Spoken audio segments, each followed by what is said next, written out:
आपला टाईप आज चालू आहे इंटिग्रेशन बाय सबट्युशन. त्यातला 11 नंबरचा problem exercise 3.2 A. Integration 10x⁹ plus 10x into log 10 divide 10x plus x⁻10 into dx. 10x power 9 plus 10 power x into log 10 divide 10x plus x⁻10 into dx. पण ज्याचं derivative present आहे त्याला आपण consider करतो T. ज्या टर्मचं derivative present आहे त्याला काय कन्सिडर करतो आपण टी. म्हणजे आता 10x प्लस x⁻10 ला आपण कन्सिडर केलं टी. याचं काढायचं derivative of 10x plus derivative d upon dx आणि derivative x⁻10 equal to d upon dx t. आता ह्या 10x इथं फॉर्म्युला झाला a⁻x डेरिव्हेटिव्हचा a⁻x into log a म्हणजे 10x इंटू log 10 प्लस आता x⁻10चं डेरिव्हेटिव्ह येईल 10x⁹ equal to dt upon dx. म्हणजे answer मिळालं हा अगोदर लिहिला फक्त 10x⁹ plus 10x into log 10. आपण काय कन्सिडर केलं 10x प्लस x⁻10 ला कन्सिडर केलं टी. ह्याचं काढतोय आपण डेरिव्हेटिव्ह ऑफ 10x म्हणजे 10x into log 10 plus 10x⁻9 equal to dt by dx. फक्त डिवाइड dx इकडे आले झाले मल्टिप्लाय. ह्या एवढ्या टर्मचं आपल्याला आन्सर मिळालं dt आणि शिल्लक राहिला हा टी. म्हणजेच आपल्याला डिफरन्शिएशन हा 1 नंबरचा चॅप्टर परफेक्ट आल्याशिवाय आपल्याला इंटिग्रेशन येणार नाही. म्हणून त्यासाठी आपला पहिला चॅप्टर एकदम परफेक्ट करायचा. आता जर इंटिग्रेशन इनडेफिनाइट इंटिग्रेशन आलं नाही तर आपल्याला डेफिनाइट इंटिग्रेशन येणार नाही. हे दोन्ही चॅप्टर आले नाही तर डेरिव्हेटिव्ह इनडेफिनाइट इंटिग्रेशन आलं नाही तर डिफरन्शियल इक्वेशन हा चॅप्टर येणार नाही. हे 2 चॅप्टर झाले म्हणजे आपला सिलेबस लगेच कव्हरच झाले असं समजायचं. हा लॉग टीची value 10x plus x⁻10 plus c झाला आन्सर. नंतर I equal to integration 1/x into log x into log bracket log x into dx. आपण कशाला कन्सिडर केलं टी log x ला कन्सिडर केलं टी. आता हे लक्षात कधी येईल ज्यावेळेस आपल्याला डेरिव्हेटिव्हचे फॉर्म्युले व्यवस्थित पाठ आहे डेरिव्हेटिव्ह चॅप्टरचा आपण व्यवस्थित अभ्यास केलेला आहे त्यावेळेसच हे आपल्या लक्षात येणार. पहा आता log x log x derivative आहे 1/x. इथं काय मिळालं मग 1/x ची जागी व्हॅल्यू आहे log x आणि परत डेरिव्हेटिव्ह यूज केला आपण log x. अनदर फंक्शन आलं फंक्शन log x चं डेरिव्हेटिव्ह 1/x म्हणजे इथं आन्सर मिळालं काय होईल तिथं 12 नंबर प्रॉब्लेम चालू आहे. हा 1/log x आणि राहिलेलं log x चं derivative 1/x into dx equal to dt. हा इथं पुट केलं 1/x इंटू log x आणि हा dx आन्सर काय मिळाला आपल्याला dt मिळालं. आणि हा log x ला काय कन्सिडर केलं तर t म्हणजे I equal to integration 1/t into dt. 1/tचं इंटिग्रेशन log t आणि शेवट टीची व्हॅल्यू पुट केली. हा बाहेरचा log आणि टीची value log x plus c.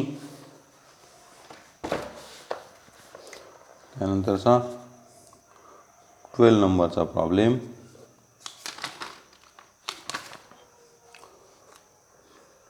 Integration tan⁵x into dx. आता tan⁵ टॅनचं पॉवर 5x मी त्याचं फोड केली सेपरेट केलं tan⁵x इंटू tan²x. आता tan² चा फॉर्म्युला आहे sec² minus tan² equal to 1 हा फॉर्म्युला आहे. म्हणजे हे +1 इकडे आल्यानंतर मायनस झाले म्हणजे tan²चं आन्सर मिळालं sec² मायनस 1. हे कशाचं आन्सर मिळालं tan² आन्सर मिळालं आपल्याला. तर tan² आन्सर मिळालं sec² मायनस 1. ह्या tan³ ने आत मल्टिप्लाय केलं tan³ into sec² minus tan³ into d x. आता प्रत्येकाचं इंटिग्रेशन परत आपण सेपरेट केलं. हा टॅन क्यूब एक्स म्हणजे टॅन एक्स क्यूब. पण आता टॅनचं डेरिव्हेटिव्ह काय आहे सेक स्क्वेअर एक्स, म्हणून आपण त्याची फोड केली ती. आता इथं राहिलं टॅन क्यूब एक्स. आता टॅनचं डेरिव्हेटिव्ह काय आहे सेक स्क्वेअर. इथं परत काय आलं पाहिजे सेक स्क्वेअर एक्स आला पाहिजे. म्हणून टॅन क्यूब एक्सची आपण परत फोड केली ते झालं tan square x into tan x. मग आता टॅन स्क्वेअर एक्सचं आन्सर काय आहे sec square x minus 1 into d x. इथं वाटलंच तर फॉर्म्युला लिहून ठेव तुमच्या लक्षात येत नसेल तर. ह्या साईडला sec square x minus tan square x equal to 1 म्हणजेच sec square x minus 1 equal to tan square x. हा फॉर्म्युला कशाचा टॅन स्क्वेअर एक्सचा. हा tan square x into tan x इथपर्यंत झालं आपलं. म्हणजे ह्या टॅन स्क्वेअर एक्सचा फॉर्म्युला यूज केला सेक स्क्वेअर एक्स मायनस 1. आता ह्या टॅन एक्सने आत मल्टिप्लाय करून घ्यावं लागेल या ब्रॅकेटला. मग tan x into sec square x plus tan x into d x. पहा 3 टर्म मिळाल्या. हा tan x cube sec square x, हा टॅन एक्स हा sec square x into d x plus tan x into d x. आता मी ह्याला मूळ problem काय असतो आय इक्वल टू. मूळ प्रॉब्लेम आपण म्हणत असतो आय इक्वल टू. जसं डेरिव्हेटिव्हमध्ये वाय घेतो तसं इंटिग्रेशनमध्ये काय घेतो आपण आय. आता प्रत्येकाचं इंटिग्रेशन काढायचं I1 I2 आणि I3. सुरुवातीला I1चं integration I1 equal to integration tan x bracket cube into sec square x into d x. Tan एक्सला कन्सिडर केलं टी. टॅन एक्सचं डेरिव्हेटिव्ह काढलं. टॅन एक्सचं डेरिव्हेटिव्ह झालं sec square x into d x equal to d t. हा tan एक्सला consider केलं तर टी म्हणजे झालं टी क्यूब. टॅनचं डेरिव्हेटिव्ह मिळालं sec square x into d x. Answer मिळालं डी टी. फॉर्म्युला यूज झाला एक्स रेस टू एनचा. X raise to n plus 1 divide n plus 1. T raise to 4 divide 4 plus c आणि टीची value tan x raise to 4 divide 4 plus c. हे झालं I1चं integration. आता I2 integration tan x into sec square x into d x. Tan एक्सला consider केलं t. Tan एक्सचं derivative sec square x into d x equal to d t. म्हणजे हा sec square x into d x answer मिळालं d t. Tan एक्सला consider केलं t म्हणजे तिथं झालं टी इंटू डी टी. म्हणजे I equal to t square by 2 plus c आणि टीची व्हॅल्यू आहे tan x bracket square divide 2 plus c. आणि शेवटचं I3चं टॅन एक्सचं इंटिग्रेशन लॉग ब्रॅकेटमध्ये सेक एक्स. I1 हा I2 आणि शेवटचा I3. तर तिन्ही व्हॅल्यू आपण तिथं पुट केल्या. I equal to tan x raise to 4 divide 4 minus tan x raise to 2 divide 2 plus log sec x plus c. परत लक्ष द्या प्रॉब्लेम काय आहे I equal to integration tan raise to 5x into d x. मग आता आपण नेहमी याची फोड केली सेपरेट केलं tan cube x into tan square x. Tan square एक्सचा फॉर्म्युला यूज केला sec square x minus 1. Tan cube x ब्रॅकेटमध्ये सेक स्क्वेअर एक्स मायनस 1. ह्या टॅन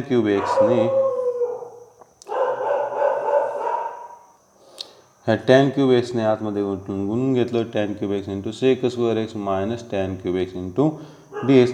प्रत्येकाचं आपण इंटिग्रेशन सेपरेट केलं. हा टॅन क्यूब एक्स हा tan x bracket cube into sec square x. Tan एक्सचं डेरिव्हेटिव्ह प्रेझेंट आहे सेक स्क्वेअर एक्स म्हणून त्याला काय. आणि परत हा tan square x into tan x. परत टॅन स्क्वेअर एक्सचं आन्सर पुट केलं सेक स्क्वेअर एक्स मायनस 1. हा tan x bracket cube into sec square x minus integration हा tan x into sec square x.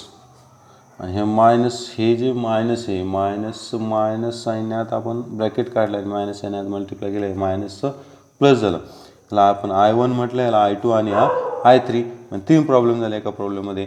I1 equal to integration tan x bracket cube into sec square. I1 equal to integration tan cube x into sec square x into d x. आता tan एक्सला consider केलं t, त्याचं काढलं derivative sec square x into d x equal to d t, t cube into d t. Answer मिळालं t raise to 4/4. टीची व्हॅल्यू काय आहे tan x raise to 4 divide 4 plus C. नंतर I2 integration tan x into sec square x into d x. Tan एक्सला परत consider केलं t, टॅनचं derivative sec square x into d x equal to d t. म्हणजे I2 equal to integration पहा sec square x into d x, answer मिळालं d t. आणि tan एक्सला consider केलं तर टी इंटू डी टी म्हणजे आलं t square by 2 plus c. आणि टीची value tan x bracket square divide 2 plus c. आणि शेवटचं third I3 tan x integration आहे लॉग सेक एक्स. त्या तिन्ही व्हॅल्यू पुट केल्या. I equal to tan x raise to 4 divide 4 minus tan x raise to 2 divide 2 परत plus log sec x plus C.